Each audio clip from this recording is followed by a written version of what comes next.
pel cognom de la meva mare. De segon Vendrell. En aquesta sala tenim persones i oficis i mestres i oficis. Tot això són mestres relacionats amb el món de la pesca. La confraria aquesta serveix pels pobles de Vendrell i dels... No, eren més de la Calafell. Bueno, però a Vendrell ja seguro que no n'hi ha. La comunitat ha de mirar. De fet, això ja és un museu.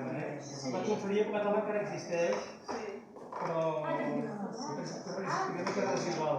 Menys a Calafell, perquè els pescadors d'aquí van traslladar-se al port de Vilanova, perquè la pesca aquí a Calafell, sense un port, feia molt dura l'activitat. Les barques tenien canviat de fusta, ja no es fan servir, i és una vida molt dura. El meu germà sí que ell té un apartament a Cambrils i va a l'estiu.